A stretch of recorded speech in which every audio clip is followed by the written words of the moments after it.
What if I told you that we could transform this piece of shit into a masterpiece for under £500? What? Well, I thought we could, but we ran into a serious issue. Can you guess what it is? We'll look at the main problem up next, so sit back and enjoy.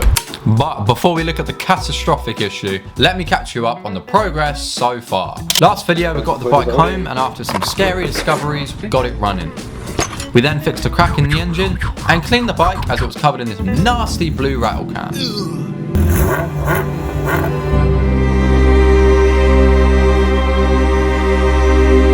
After that we resprayed the tank because it was revolting. Lastly, it was time for the fun stuff, choosing the new look of the bike. So I found some dirt cheap second-hand fairings on Facebook, and that's where we left off. So you must be wondering, what fairings did we buy? How much did we spend? Before we look at the fairings, let's fix these wheels.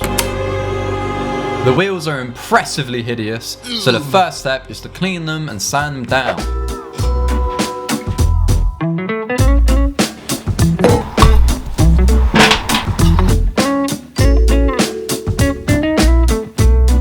Now they're sanded down nicely, we can spray some primer. Just kidding, of course we're not using rattle can. Gross. Now the primer is nice and smooth, so we can spray the colour. We're really happy with how they turned out.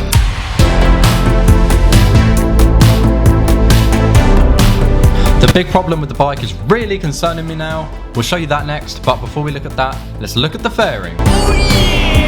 The new fairings look amazing. I quite like the colours they're painted at the minute, but the colour we've picked is pretty wild. We'll see that in a moment.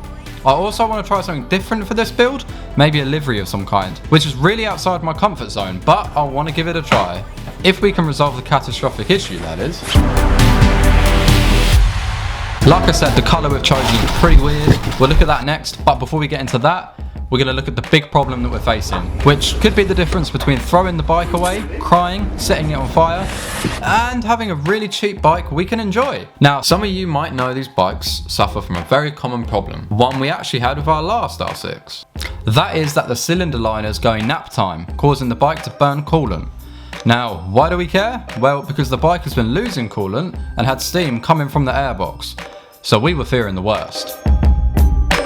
However, it turns out one of the coolant pipes was leaking and the steam went away after some use, so it looks like we're in the clear for now. Problem solved. The next thing we're going to look at really shows why buying a dirt cheap project is a gamble at best. But before we get into that, let's paint these sexy new fairings.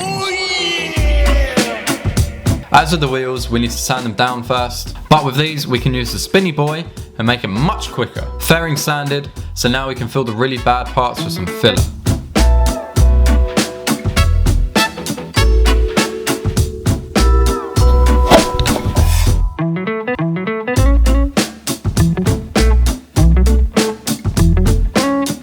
Now we wait for that to dry, perfect time to grab a snack.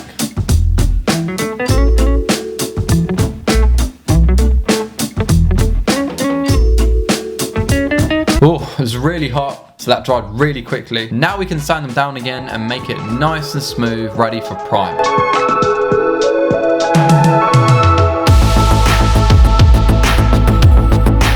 Now it's just primer, more sanding, and finally some paint in the new sexy colour.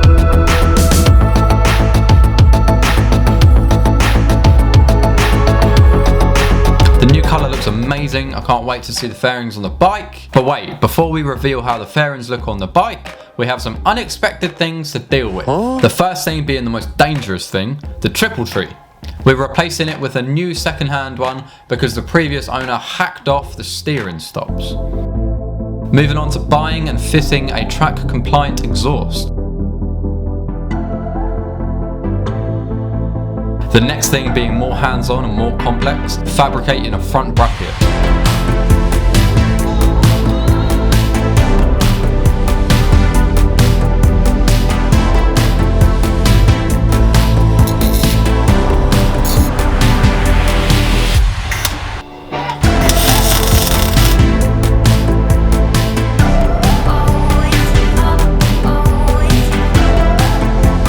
And the last thing before the final reveal, some rubber.